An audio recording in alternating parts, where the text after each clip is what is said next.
আজ এখন কি করবি তাহলে? মাদারটা স্পেশালের ইয়েটা করবি? The CPU or Central Processing Unit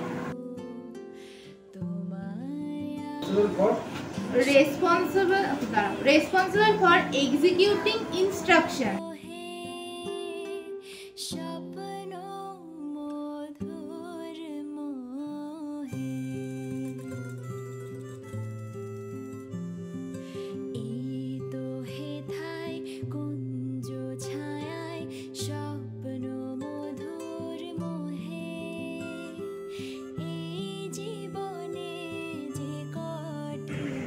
good morning everyone, আশা করছি তোমরা সকলে খুব ভালো আছো আর আমরাও খুব ভালো আছি। আবারও বেশ অনেক দিন বাদে একটা ডেলি ব্লগ দিচ্ছি, তাও আবার দুদিনের ব্লগ আছে এতে। আশা করি তোমাদের সকলের ভালো লাগবে। সকাল সকাল ছাদে চলে গিয়েছি। মায়ের ছাদে প্রচুর গাছ হয়েছে। এখানে ছাঁচি কুমড়োর গাছ হয়েছে, দেখো তাতে আবার ফুলও এসছে। অনেক জায়গায় একে চাল কুমড়ো বা ছাঁচি কুমড়োও বলা হয়। অনেকগুলো ফুল এসছে। একদিন তো ঝড়েতে গাছটা পুরো ভেঙেই গিয়েছিল, তারপরে আবার ঠিকঠাক করে রাখা হয়েছে। এইখানে আমার বারান্দায় সেই গাছগুলো ছিল না, সেগুলোকেও ছাদে আমি বার করে দিয়েছি একটু রোদ্দুরটা ভালো মতো পাওয়ার জন্য। আমাদের মানি প্ল্যান্ট গাছের যখনই একটা দুটো করে পাতা, মানি প্ল্যান্ট গাছের কেন অন্যান্য গাছগুলোর পাতাও যখন একটু একটু শুকনো হয়ে যায় আমি ফেলে দিই, মানে ওটা তুলে আগে ফেলে দিই। যাই হোক, এইভাবে দিনটা শুরু করলাম। আর একটা কথা, আমাদের যদি নতুন কেউ দেখে থাকো চ্যানেলটাকে প্লিজ লাইক করো, কমেন্ট করো, শেয়ার করো, আর মোস্ট ইম্পর্টেন্টলি আমাদের পাশে থেকো। আর এই যে আমাদের নতুন দুই সদস্য দেখো ঘুমাচ্ছে, দুই ভাই বোন। এই যে মাথাটা যার কালো তার নাম হচ্ছে লাড্ডু। ওদেরই এখন চলছে হচ্ছে ওষুধ, লাড্ডু আর সোনু দুজনেরই ওষুধ চলছে। ওই আগের ওষুধটা ছিল লিভারের, আর এইটা হচ্ছে হজমের, মানে ডাইজেস্ট যাতে হয়ে যায় ঠিক করে। আর এইটা হচ্ছে ক্রিমের বা ডিওয়ার্মিংয়ের ওষুধ। আগের বিড়ালগুলো যেইভাবে চলে গেল আমার, তো তাই জন্য একদম ভয় পেয়েই তাড়াতাড়ি করে ওদেরকে হসপিটালে নিয়ে গিয়েছিলাম একদিন। সেখান থেকেই এই ওষুধগুলো সাজেস্ট করেছে। তারপরে ওদের 27 তারিখেও ডেট দিয়েছে ভ্যাকসিনেশনের জন্য। অফিসেও চলে গিয়েছিলাম। অফিস থেকে ফেরার পথে একটু বেকড রসগোল্লা নিচ্ছিলাম। ওইদিকে বেশ সুন্দর মিষ্টির দোকানগুলো একদম পরপর, আর সেলও ভালো আছে, তাই একটা নিয়ে দেখলাম কেমন হয়। আর আমার স্টুডেন্ট আমার জন্য একটা সুন্দর কার্ড বানিয়ে দিয়েছিল। কেমন লাগলো তোমাদের অবশ্যই জানিও। আমার স্টুডেন্টদের থেকে এই ছোটো ছোটো উপহারগুলো পেতে সত্যিই ভালো লাগে। আর এইখানটা হচ্ছে আমাদের ওপরের ঘরে যে আমি কম্পিউটার সেন্টারটা করেছি, সেইখানেই একজন student. Central processing unit is the brain of a computer. এই দু একজন করে হচ্ছে আর কি।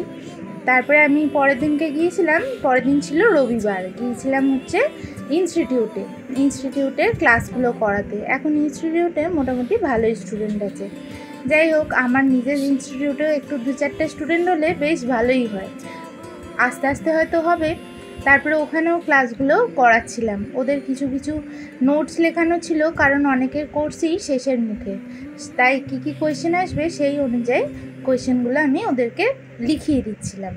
ব্রেন বলে সিপিইউকে রেসপন্সিবল ফর এক্সিকিউটিং ইনস্ট্রাকশন। এইখানটা একটু বলে দিই আমি, সিপিইউ তো আমাদের ব্রেন বলে তো কম্পিউটারে।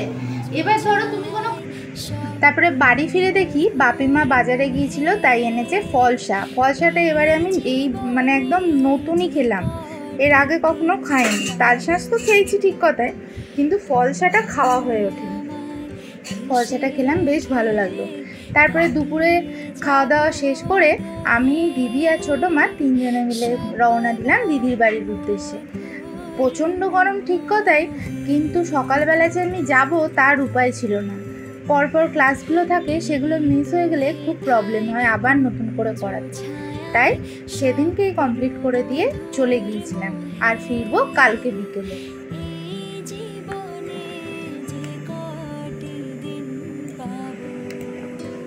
সন্ধেবেলা সবাই মিলে বসলাম একটু সিনেমা দেখতে। যেই সিনেমাগুলো কখনোই পুরনো হয় না, তার মধ্যেই হচ্ছে 3 ইডিয়টস, যেগুলো আমরা ছোটোতেও দেখতাম, এখনও দেখি। বেশ একই রকম লাগে, ভাল লাগে। কিন্তু তোমাদের কেমন লাগে অবশ্যই কমেন্ট করে জানিও।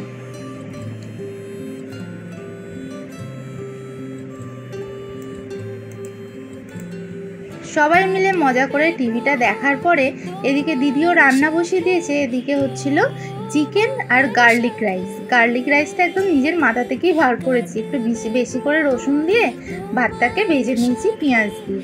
বেশ সুন্দর হয়েছিল কিন্তু, আর সাথে তো চিকেনটার কোনো জবাবই নেই, দারুণ সুন্দর রান্না করেছিল।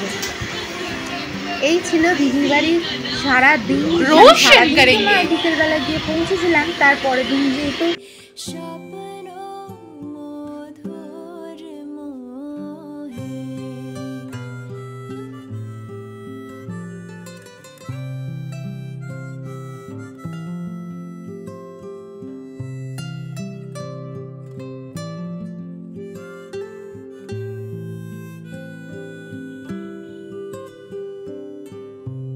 পূর্ণিমা ছিল, পূর্ণিমা দিদির বাড়িতে প্রত্যেক পূর্ণিমাতেই পুজো হয়, তাই এই পূর্ণিমাতেও পুজো হলো।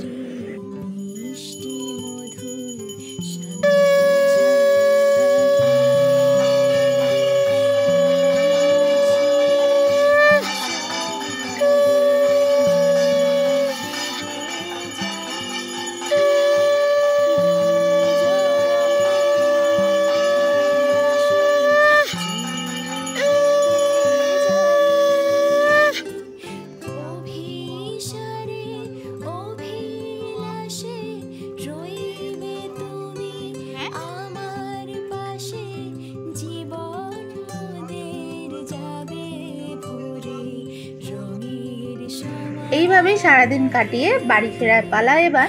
আর ওদের স্টেশনে গিয়ে প্রচণ্ড গরম হচ্ছিল, তাই একটু জীবন ঠান্ডা খেয়ে নিলাম। দারুণ সুন্দর কিন্তু খেতে। আগের দিনও খেয়েছিলাম কিন্তু তোমাদের সাথে শেয়ার করা হয়নি, তাই আজকে ভাবলাম একটু শেয়ার করি।